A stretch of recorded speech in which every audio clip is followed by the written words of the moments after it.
Coming up on More Than Before. How important is adventure? I would say to the degree you live life richly is the degree that you invite others to live richly.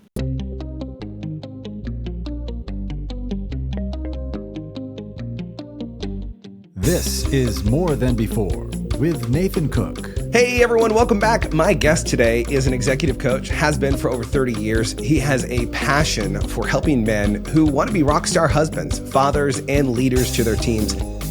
Been married for over 37 years, which is absolutely astounding, especially in the world that we live in. He's passionate, he's kind, he's loving, and he loves to lift people up to enjoy the most in their life. Everyone, you are in for a really special treat today. Carl Gronberg, welcome to the show, my friend. How are you today? Good question. I'm a man full of gratitude today, Nathan. I love that. Quite frankly, living with some eager anticipation also. Eager anticipation. Tell me a little bit about that. Just yesterday, I had a woman come up to me. She said, 8 years ago, you said something that changed my life. And I said, really? No idea. I was a greeter at our church, and she has a handicapped son who's in his 40s. And he has a whole ministry, even though he can't speak. So I said, how are you doing? And she said, I'm fine. How are you? And I said, I'm a grateful man. Nathan, she said that changed my life. And she said, it took me about 28 days to learn a new habit. But I started saying, I'm grateful too. And she said, all of the conversations that came out of that, from being grateful. And so when you say, tell me more about that, living with gratitude it's just a good practice. Living with eager anticipation is also. 100%. So I like to start out the day and start with some eager anticipation. Then I like to end the day with some deep gratitude. So that might be more than you asked for. No, I love it. I love it because I think that we all could stand to have a little bit more anticipation, eager anticipation, and also gratitude in our lives. And I love that because you live that out, that was able to shine on someone else to help them to do the same exact thing. You know, we are the best foot forward to be able to teach people based off of our actions, not based off of the words that we say. And as coaches, as people who have done training for a number of years, it's really easy to get into the mindset of, well, if I tell people, they're going to do it. And at the end of the day, it's not about telling, it's about doing. Do you walk your walk? Do you live what you actually say? And that's actually one of the things that I really love about you, Carl, is you are a man that is not afraid to admit that he's wrong, to change course, and to improve. You know, I wanted to start by asking you this because, you know, over a decade ago, someone invited me to partner with John Maxwell as a coach. And I knew two things back then. First of all, I did not know what a coach was. And second of all, I didn't know who John Maxwell was. And so you've been doing this for over 30 years now. And I have to ask you, how did you discover coaching? And like, what was your journey to coaching like? And how have you been engaged for over 30 years in being a coach? So how did you discover coaching? What was the journey to kind of get to this place? In the coaching aspect? And then what's kind of kept you engaged for so many years? In 1980, I met a couple that were a model couple. He was a businessman. He had a lovely wife. I was single at the time. And I remember looking at this couple and I thought, man, that's the kind of marriage that I want. I came from divorced parents. And so I really wanted to get marriage right. And I had this living, breathing example of love and respect and care. It's beautiful. That man, he had a business, and I wanted to own a business. And so everything about him, his spiritual life, was so intriguing to me. He ended up moving to San Diego, and I just called one day out of the blue, hey, how are you doing? And he said, I'm being mentored. You've got to call this guy. And then he said three things that really grabbed me. He said, if I was still a business owner, I'd be a millionaire. The current job that I have, I wouldn't have had if it hadn't been for this mentor. And he said, and people call me a natural at things I know I'm not a natural with. That was so intriguing that I made the phone call. If it was anybody else, I probably would have blown it off. And I'd like to tell you that I was very studious and very inquisitive. Actually, I was quite skeptical. Back then, phones were like this instead of like this. Yeah. So I made this skeptical call, and I was polite, but down underneath that was, who are you and what are you about? The only reason I'm talking to you is a person that I respect recommended you. So that's what was really going on the inside. 40 minutes later, I hung up and I thought, this man is not out for my money. He was genuinely interested in me. That started, I talked to my wife over it, started a year-long coaching process. And Nathan, something happened after a year. My life changed so much that friends said, why don't you do with me what he's doing with you? Wow. Now, I was a pretty optimistic guy back then. And show me something back then. It's like, I bet I could do that. With a little help, a little coaching, I bet I could do that.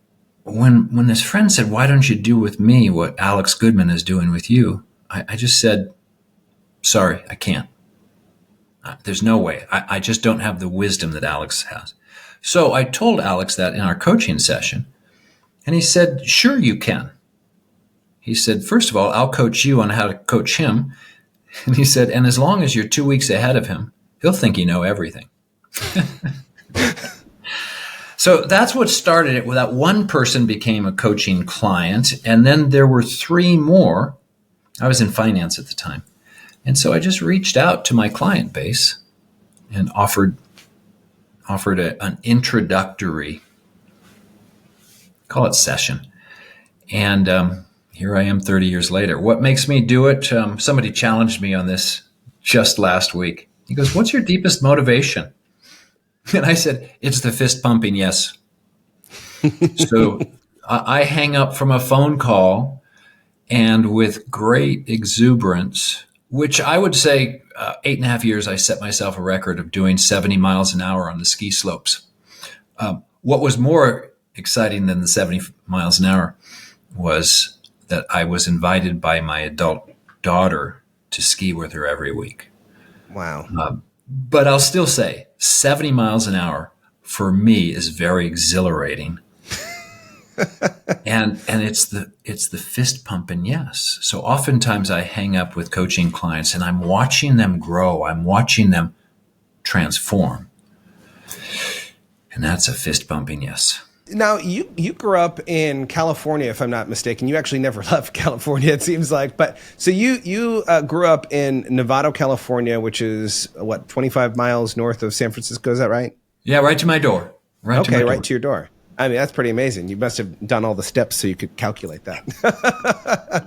Yeah, walked them all divided by... No. Well, I'm curious for you, what were family dynamics like when you were a kid? Especially being the middle child. It's funny, there's all these trends going around.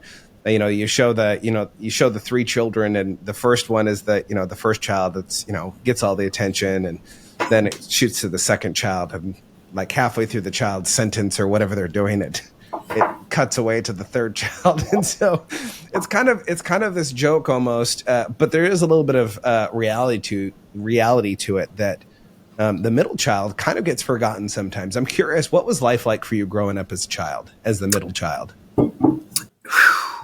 Nathan, you're asking deep questions. First of all, because I was the first son, it's a little bit different. I was very outgoing.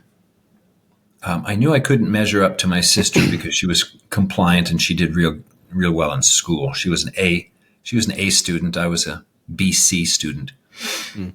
So growing up, it wasn't until I really looked at those life-defining moments. To me, life-defining moments are things in our past that were very, very positive or very negative, but they impacted our very identity.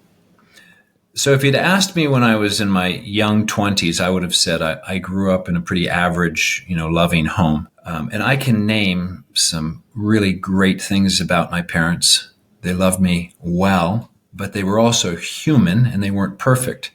So I didn't know that my dad had high standards that I just couldn't meet. So what was life like growing up?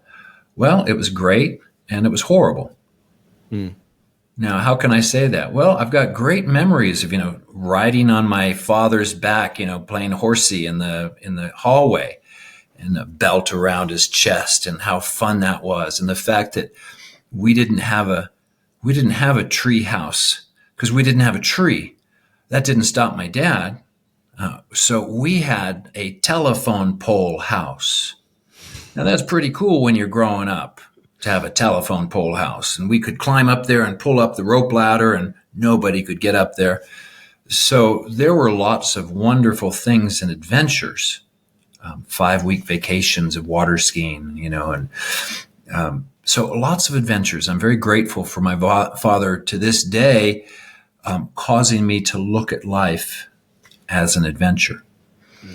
But my parents didn't have a good relationship, and that was really hard. Call it, middle child. I did take it the hardest. So that was tough. And this thing of not measuring up, many times I've now said this, I couldn't paint the fence right, and I couldn't mow the lawn right, and I couldn't sweep the kitchen floor right. And so what I realized, my dad was a master, but he didn't know how to invite me into that. So at a very young age, I came to believe I was the helper. I didn't get to participate in the creation. And just to add one other thing, beyond the telephone pole house, etc. My father, when I was 13, he took a hacksaw to a brand new Dodge van, and in 7 years turned it into a spectacular custom motorhome. Spectacular. So much so that 20 years later, he brought it to a motorhome manufacturing plant, and their designers spent an hour and a half taking notes on how unique this motorhome was 20 years after he finished it. Wow. So, really cool guy. Now, is it any wonder when you start looking at those things that when I actually passed my father in something, that I became very impassioned? So when I was 12, 13 years old, I became a better water skier than my dad. It was the first thing I could do better than him. Can you understand why I might have been a little addicted to wanting to be the world's best water skier? Well, you were also nationally ranked, correct, too? At one time, I was ranked number 3 in my age division, the men 1 division. How that ranked me in the world, because my boss, I was a water ski instructor for the then world champion Mike Siderhound. So I really wanted his spot. I think I'd probably say I was top 50, top 100 in the world, something like that. Wow. But definitely had the 3rd overall in the nation. So what was the transition like then? 'Cause I think there's kind of this reality in our minds that kind of sets in at one point, because we find something that we're really good at. Like for me, it was martial arts. I was really good at martial arts. I was good at teaching it. I was a good fighter. But there was a moment where I realized that I wasn't the best fighter, and that I wasn't going to be the best fighter. And it was a little bit of a sobering moment for me, but it also allowed me the opportunity to broaden my horizons, to do other things, to try other things. Was there a moment in your life that there was maybe a reality of like, maybe this isn't going to be something that I'm going to attain, and maybe there's something else that I want to start focusing on? Was there a moment in your life that you did that? The way you describe it sounds much more pleasant than what I experienced. So somewhere after I ranked there 3rd in the nation, and I saw some remarkable things happen during that time. I sensed that there was an amount of ego in this whole thing of pursuing the world's best that seemed unhealthy. So I remember making the decision I had to let go. Here's the problem, Nathan. I didn't know what to turn to. I didn't. So when you said, let go and turn your eyes to something else, I didn't know what to turn my eyes to. So I became quite lost. And at age 23 was the first time I couldn't stop eating. From the time I let go of that pursuit, I didn't know how to deal with the emptiness. So, by the way, for all the listeners, I don't recommend physical pleasure for emotional pain. It usually It- ends poorly. Oh my gosh! So I would eat. I often said, if one fistful of food made me full, I had three fistfuls. I would eat till it hurt because the taste would take my mind off of the pain. So that was a tough time. Eventually, and boy, I'm telling you, this was some years, that transition from I'm going to be somebody from my water skiing, which I don't recommend either. You need to be yourself and then see what yourself does. Now, that's probably a deep conversation in itself. So yeah, that was a hard time, a hard transition. Well, I love that you say there because so many people, like even in their gifts and their talents, they look at other people that are really good who have developed them, and they look at those people and they say, I want to be just like that person, right? If it's a speaker, they say, I want to be, just like a Tony Robbins or a John Maxwell or, Ed Milet, fill in the blank of whatever speaker that is, or ice skating, Tara Lipinski, or you fill in the blank with someone that does really good at a craft that you're good at, and all of a sudden you start to almost long to be that person, long to have that person's life. And it's funny because at a certain point in your life, you realize that you suck at being other people. I think back to King David before he was king, but fighting Goliath, and there's that moment where Saul gives him the clothes. He gives him the armor and he says, hey, take this out to battle. You're going to be great. And David puts it on and it just doesn't fit right. How many of us are putting on clothes, putting on armor, putting on personalities that don't actually match our core of who we were created to be? And when we do that, we're essentially putting faulty software on a false structure. And at the end, it never ends well, because it just doesn't align. It's like putting Microsoft on a Macintosh. It might work for a little bit, but at one point, you might actually have a computer that explodes on you. I'm curious, when was that transition for you, when you started to pursue some things that were more in line with who you were created to be rather than what you thought you wanted to be? Well, like I say, it was a slow process, and I'm so grateful for my first coach because, my wife married, I was going to say a boy in a man's body, but let's be a little more kind. She married a teenager in a man's body, which is not a gift to any woman, unless you marry in your teens, I guess. The process, I've used the term slow train coming. The coach really started digging me into that. And I'm grateful for those, formative meetings, at church and, meeting with other guys and talking about manhood. That was all, good things along the way. But it really was the coach who invited me into manhood. It's interesting you talk about David and Goliath with something that doesn't fit. I'm quite intrigued with Christ's statement when he said, "Take my yoke upon you." And you should understand this about my story. My father, I'd mentioned he was quite the adventurer, and Mom complimented that rather well. But he also communicated very clearly that work was more or less a necessary evil. Work is what you had to do, so you got to live the adventure. So Dad was a lot about fun and adventure. And so, again, I welcome that because my life is an adventure. But I had a real bad attitude about work. So that long, slow train also included a redefining of some key words that I think all of us need to really understand how they fit and deal with our life. For example, what is a real man? What is the role of money? What's a woman? What is sex about? And understand, what did I learn about these things?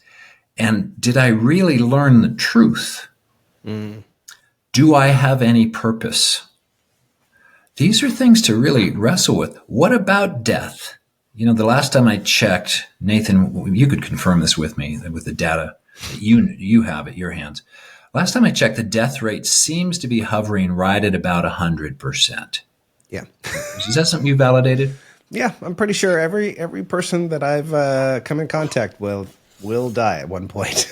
Yeah, and arguably there's this guy Jesus. Okay, Yeah. So other than that one nuance, it looks like for the rest of the data, the rest of us, death is pretty much a given. So why not wrestle with it? I was terrified of it. I had thousands and thousands of panic attacks around death as I was growing up. What a wonderful thing to outgrow, to deal with.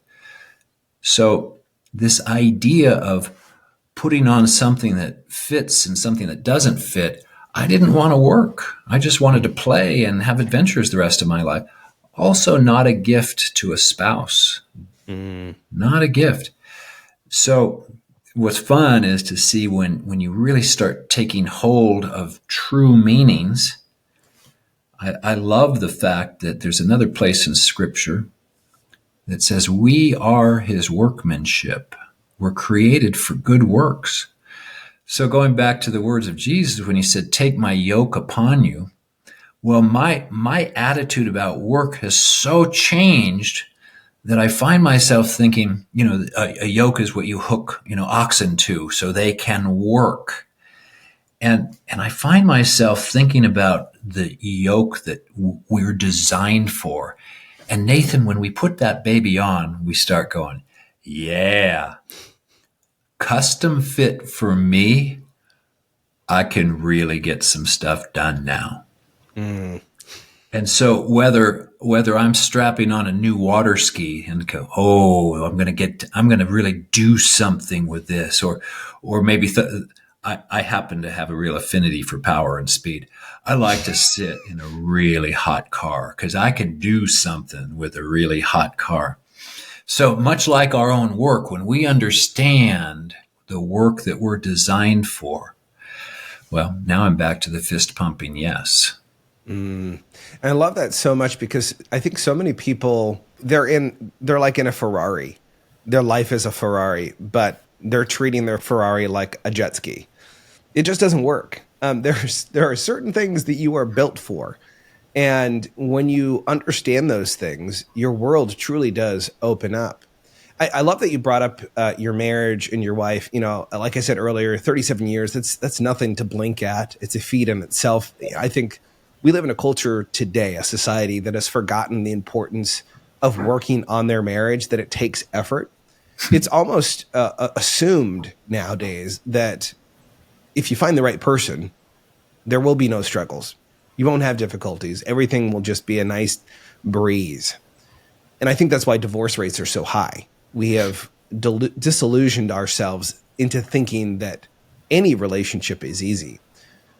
In your life, what have been some of the key moments in your marriage that you realized that you needed to put more effort in order to get the marriage that you wanted versus the marriage that you were possibly living in at that moment? Holy cow. Slow train growing included some spiritual, deep work. So when I met Gina, and who cares that she had a boyfriend with her, I had ideas on how to deal with that. Not that I was interested in being subversive. I remember a friend challenged me on that. And I simply said, look, if God wants them married, amen. I'll support that. But if not, it's just really interesting meeting Gina. And then we really wanted to do it right. I was very cautious because of my parents' divorce. I really wanted to do this right. And ironically, you're interviewing me on the day, 2 days after my son, he's my youngest, just proposed to his girlfriend. And he proposed in French because actually French is her primary language. Wow. And so he proposed in French and he texted us back, Her answer was, "Oui." I love it. Now, so I had lofty aspirations for our marriage.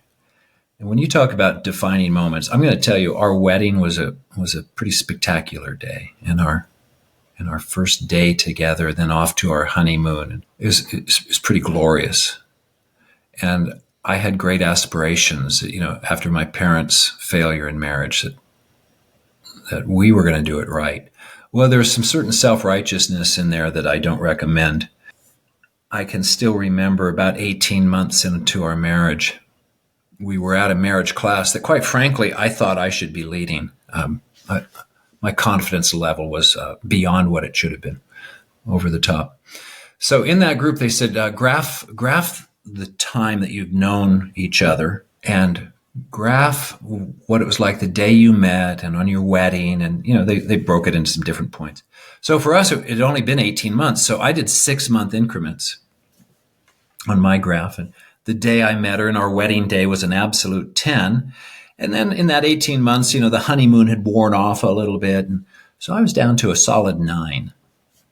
And I thought, I can't wait to see my wife's, because after all, she was married to me and I was quite proud of myself. Nathan, oh my gosh, put yourself in my skin when I looked over and her scale was just like mine the day we met, a 10. Oops, and then it wasn't like mine anymore, because it quickly dropped down to 2 and flatlined, and I didn't even know it. Wow. Because all I knew was, yeah, sure, we had fights, sure, we had arguments, but I kind of liked the kissing and making up part. So for me, the arguments were almost worth it. Not so for my dear bride. I'd like to tell you by the way, I looked over at her graph, and these were the words that came out of my mouth. That's about 35 years ago now. Houston, we've got a problem. I'd like to say that I dealt with it immediately then. What I can say is we stayed at it. And one thing something we brought to our marriage was a high loyalty factor. We meant our vows, but dang it was hard. And we spent thousands of dollars and hours and hours and hours with counselors. And I remember thinking to myself, who cares if I'm a business success, if I'm a marriage failure? Who cares? And so I actually found myself thinking, this is the best investment into my future. Now, if you were a day counter, something like teach us to number our days,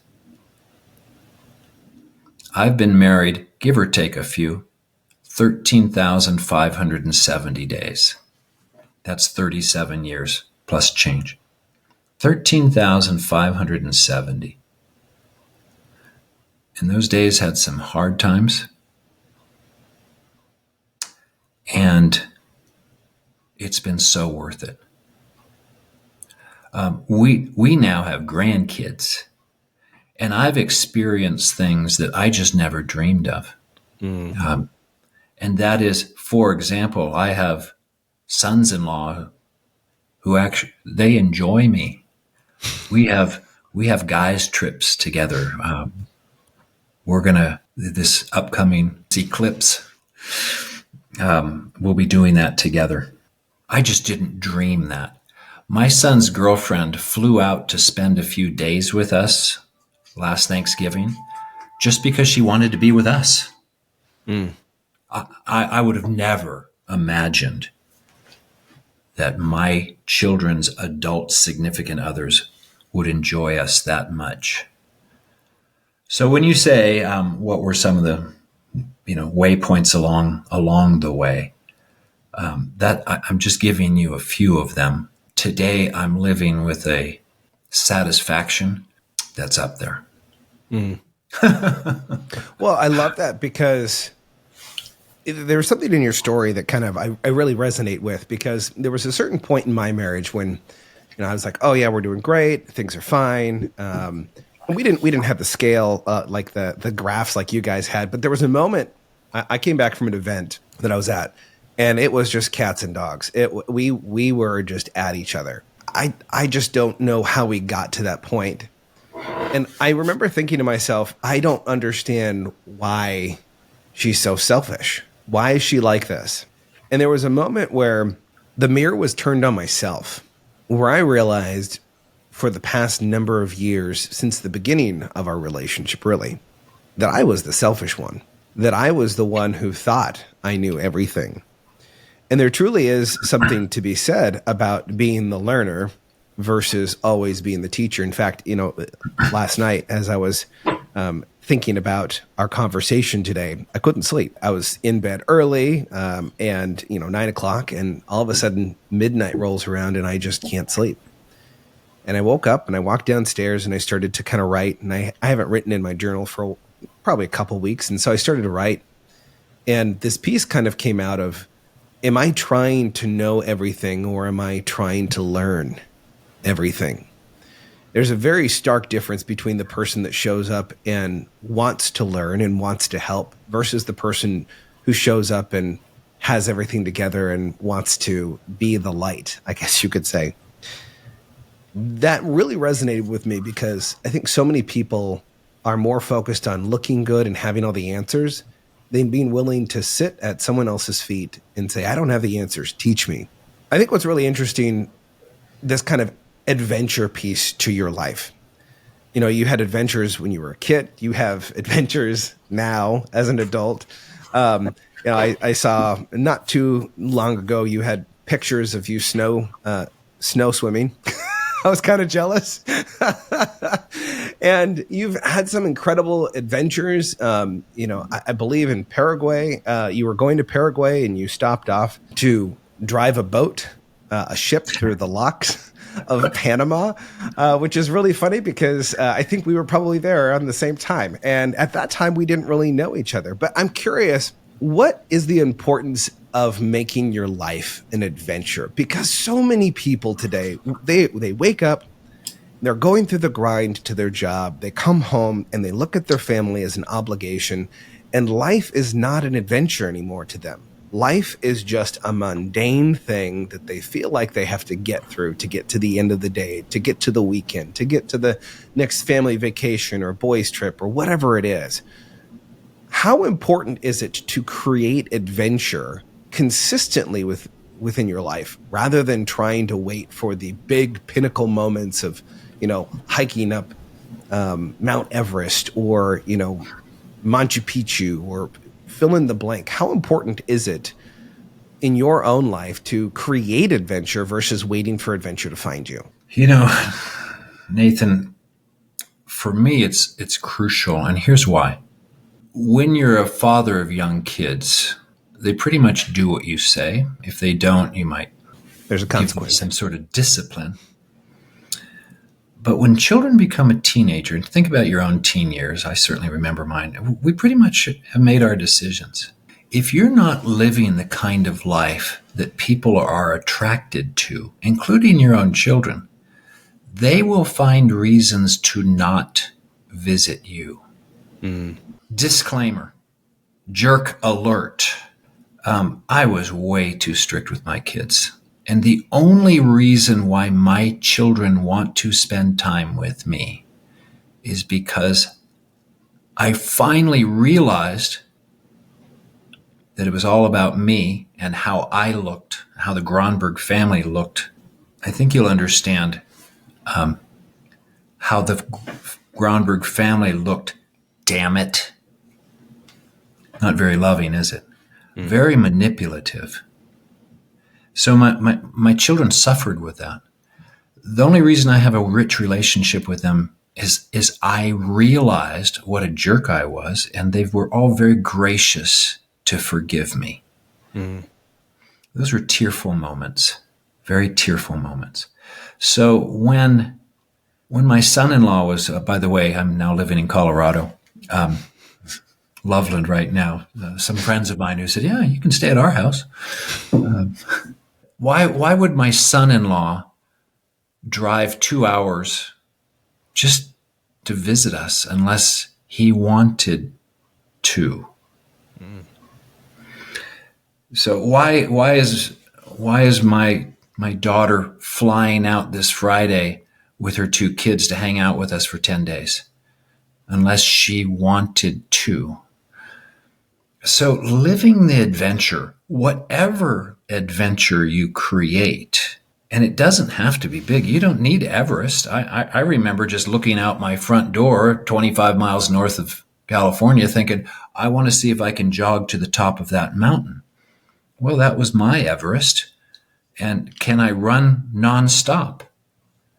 So when you and I are living an adventure, it gives us the moral authority to say, want to come? Want to join me?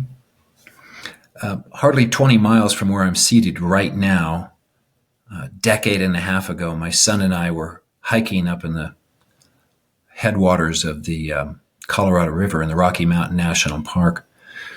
We came across this bridge that went right across the Colorado River, or actually up there it was the Colorado stream. It was springtime, and this was the epitome of snow melt. There was snow all around, melting into that stream, which I'm going to just guess made the stream about 37 degrees, something like that. My son and I were on this adventure together.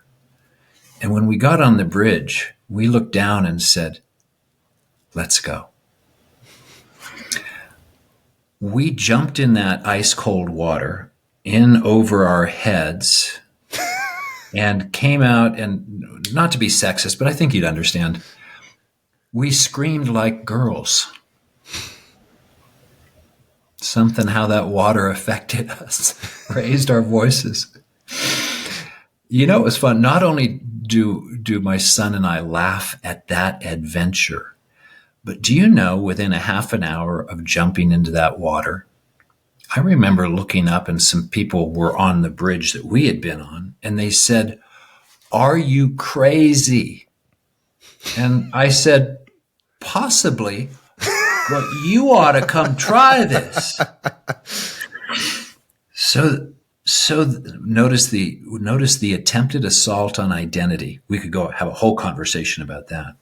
Notice the playful response that I was able to offer. Within a half hour of our jumping in, we had 25 people sitting on this grassy hill right above the stream, laughing and talking about their unique adventure of jumping in the water. Strangers. And what was really funny is here we are, strangers, and we're telling them the rules of success. Figure that out.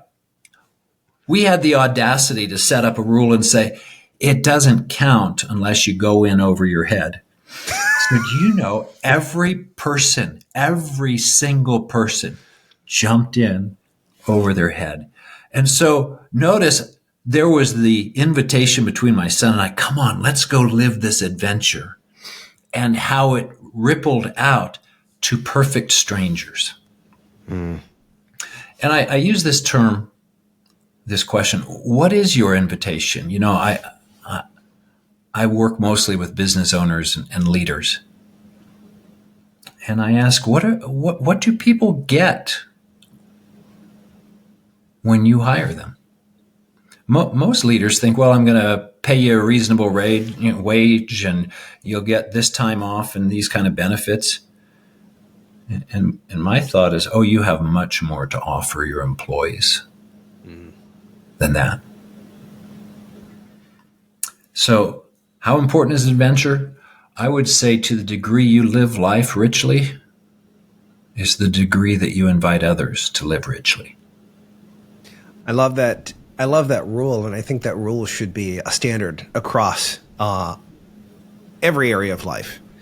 That the rule of your life should be to jump in, so much so that it covers your entire head, that you're consumed with joy and excitement and adventure in your life. And you've mentioned this a couple times, and I want to really hit home on this because I think this is really big. You know, you're talking about the unattainable expectations that your father had for you when you were growing up. And then even fast forwarding to you having your kids, having those same levels of expectations, maybe even higher. As a parent myself, I find myself, because I'm a high performer, I want to push my kids to do their best, to be their best. So I set a very high standard because in my head, I think no one else is going to set a higher standard for my kids than me. No one else is going to understand their ability to achieve and their ability to truly be successful. However, I feel like at times I'm way too strict. I stifle their creativity, their imagination. My wife sometimes looks at me and she says, "Don't rob our children of their joy." And man, that cuts to the core of me. As someone who's a high achiever, and I know that maybe, there were things in the past that, you taste success and you want to have more of that. And so you want to push towards that because there's an identity sometimes that we wrap around success. I'm curious for you, what would you say to parents who have high expectations for their kids and they want to see their kids successful, but they don't want to push their kids away? They don't want to be over strict. What do you say to the parent who has that hard time balancing between reality of having kids, like they are a kid, and also the opportunity to challenge your kids to be better than they're acting currently? How do you balance that? Great question again, Nathan. How do you do this, man? Keep asking these great questions. When I work with my leaders, I make sure that they all have a signaling device. And I say, this is called the BS flag. And I say, now, when you listen to what I say, if what comes out of my mouth doesn't apply personally, professionally, and relationally, call BS on me. I said, by the way, I get a signaling device also. You're bringing me back to something that my first coach brought into me or introduced me to with my wife. And now I'm going to bring, and I'll connect that to the kids personally, professionally, relationally, or you're going to wave a flag on me. So I remember when my coach was challenging me in my love for Gina and how it would express itself. And he said, why don't you be a student of Gina's growth? And in my sagacious maturity, I responded, well, Gina's not growing. Now, my first coach, he had this rich laugh that if you'd imagine a Santa Claus, ho, ho, ho. He laughed with that kind of laugh, ho, ho, ho. And he said, I suspect she is growing, and you just might not be seeing it. Add a couple decades to that, I remember sitting with my wife and I said, I can name 100 things I love about you. And she said, no, you can't. I said, let's start with 25. And in minutes, I rattled off 25 things. I said, would you like the next 25? And she said, no, I'm good. I'm good. Okay, now let's bring that to the kids. Rather than push, what if we discover? What if we're actually so intrigued with our kids that our daily curiosity is, how has this person been designed? And it's interesting that you mentioned adventure and how big do they have to be. It is such an adventure to discover how your children are designed. It's so awesome. So when you're really intrigued about kids being their best, you have this passion for them and you celebrate those things about them.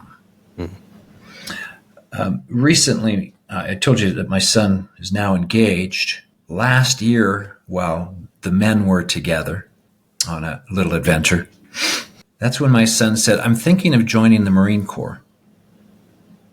That was a shock. Fast forward, my son is now a Marine. And he's not, and I was hoping he'd go into linguistics. Just for the listeners, Marines are the first one into the problem. They're on the front line. If you watch Band of Brothers, they're the ones going in first. I was with a friend yesterday, and his son is a remote air traffic controller. So Marines can go in and create an airstrip in short hours, and he's the one bringing in the aircraft. He's the traffic controller wherever they set up an airport. No. My son is an infantry. If you're going to die fast in the military, infantry is the place to be. Highest odds. Now, obviously, not everyone dies in that. It's just that my son picked something extremely high risk. And I got to say, he's made for it. And when I said, he goes by Carl also.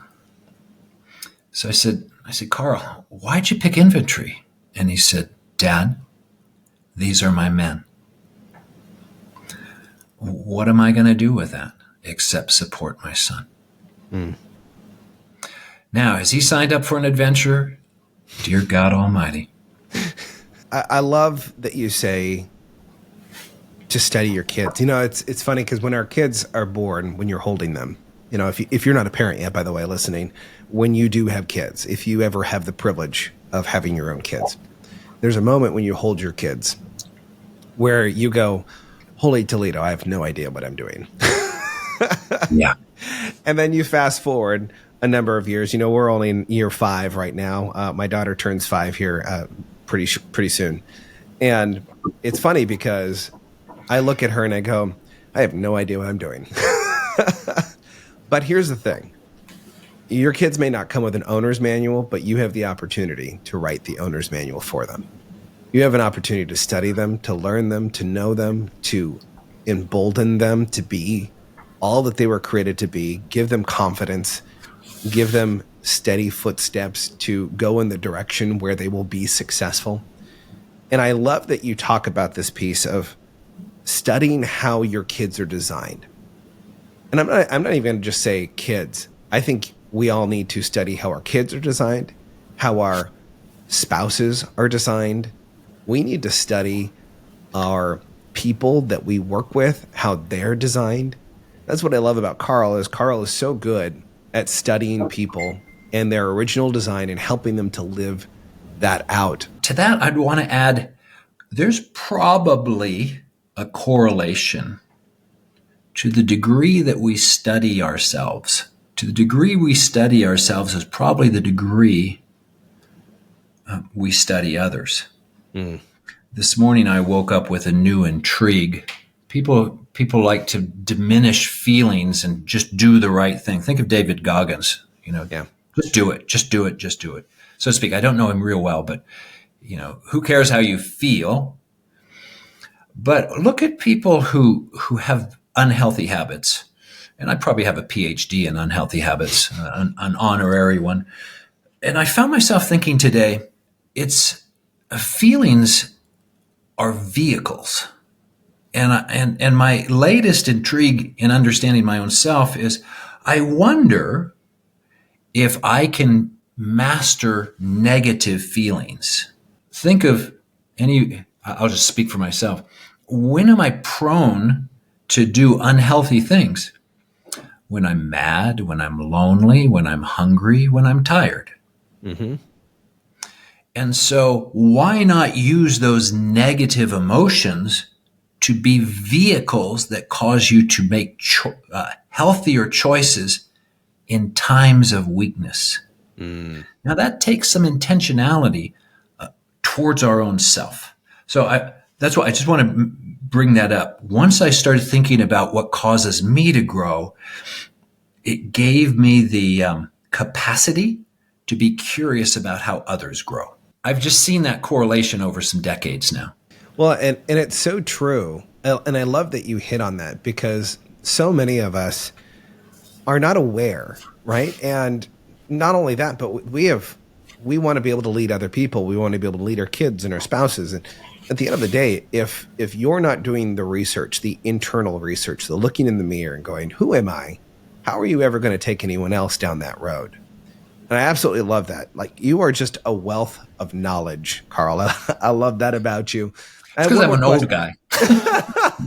No. You're not that old. You just are very chic in your look and appeal. Yeah, and I have chic gray hair too. Yeah, I've actually added that to look a little more sagacious. Okay, I think that's a lie. That's a lie. No, there's some truth to that. I do have one more question here for you, but before we do, for all of you listening right now, I want you to go over and check out Carl Gronberg. He has an incredible program called Inside Out. It's a 9-week intensive program to help people in their work-life balance to be better leaders, to be better spouses, to be better parents. And it's absolutely phenomenal. If you want to improve this area of your life, I want you to go check out Carl. You'll find his information in the show notes here. But Carl, we've talked about a lot of different things. And one particular thing that I think I would like to kind of end on is, we are surrounded by leaders, people who have influence, and they struggle with this idea of balance between personal life and the professional life. And I'm curious, what do you say to the person who goes back and forth? Like, they want to show up for work, they want to do their best, but then they also feel like they compromise at home because maybe they're not doing enough at home because they're at work, or vice versa. What do you say to the person who is wrestling with this idea of balance in their life? To speak to that, I will say, it's again understanding who you are. I call it doing your who. You gave some examples there of David with the armor. I call this the dolphin principle. If you're a dolphin, you ought to be swimming.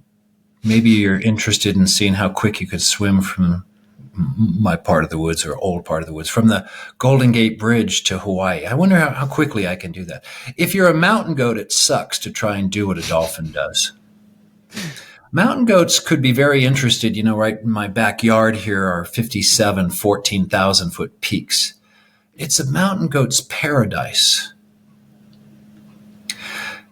So, like, right now, I keep listening to people talking about, well, I don't want to sacrifice my family time.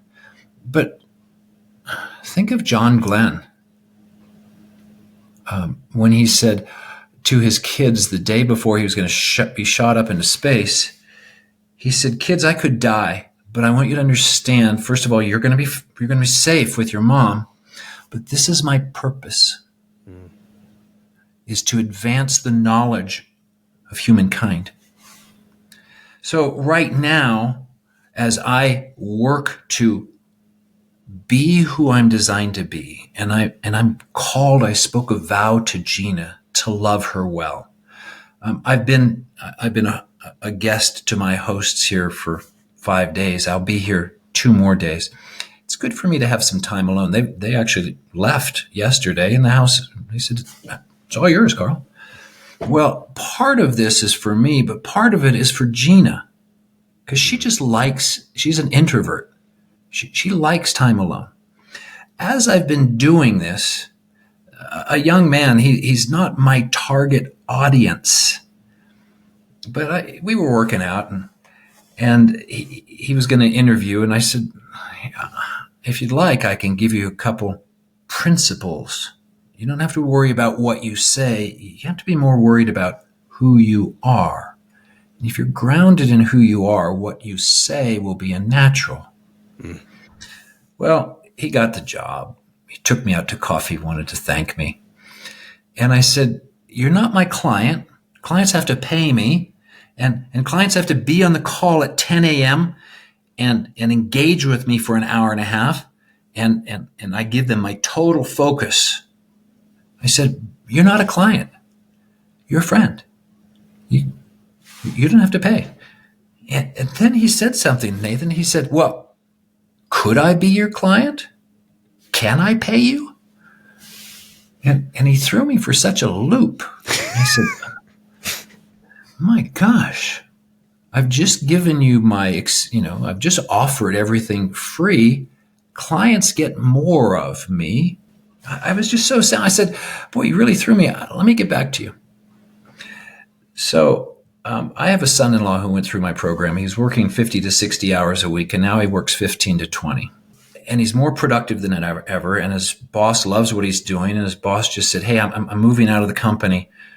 His boss owns the company. He said, you're doing so good. You just keep running it. I'd like to give you this raise. And I'm leaving. Keep it up. So my son-in-law thought he was going to actually get chastised for working fewer hours. He's just more productive than ever. I'm going to keep tying this back to life balance. His life was changed. My daughter said, Dad, I want to be in your program. And in this particular program, I only work with men. So because of somebody who I had coffee with, next week, I'm going to start a new program for people who aren't business leaders, but want to discover how they're really designed to be.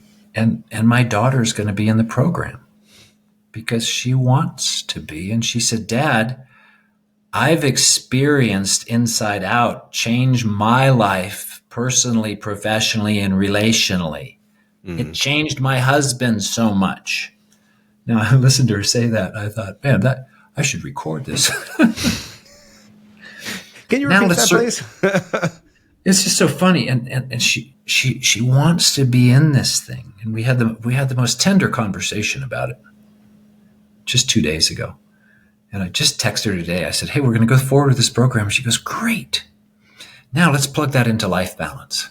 Life balance is all about priorities.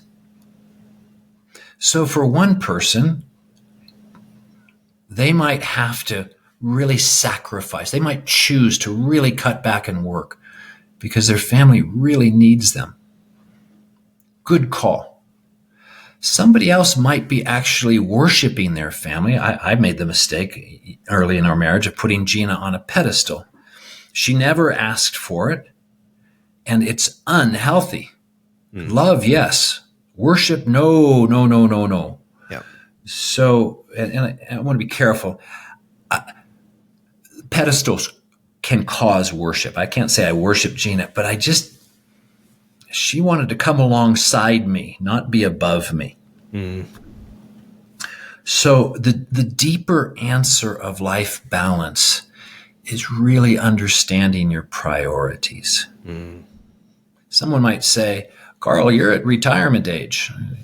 Yeah. And I have friends that I'm in contact with for over 60 years now, friends from kindergarten. And we still get together and compare notes. Some of them are retired. God bless them. But in my life balance right now, this is some of the most exciting work I've ever done.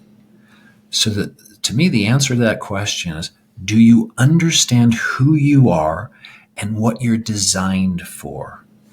And can you use that good mind of yours combined with a caring heart to prioritize life well? I love it. I love that so much. Carl, I want to thank you so much for coming on the show, for giving so much inspiration and motivation for people to truly look at themselves, to see what's possible, to move forward, to have adventure, to be able to understand where you are in life right now and where you could be.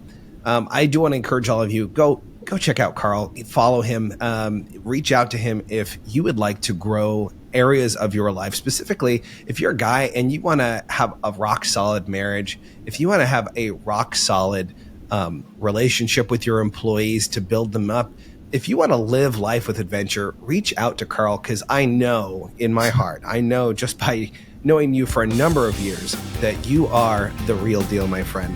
For all of you still listening out there, I want to encourage you, take a moment to like this episode, share it with a friend who really needs to hear what Carl said today. Truly a motivational master, and truly some absolutely amazing takeaways from today's episode. So until next time, remember to be more, see more, and experience more than before.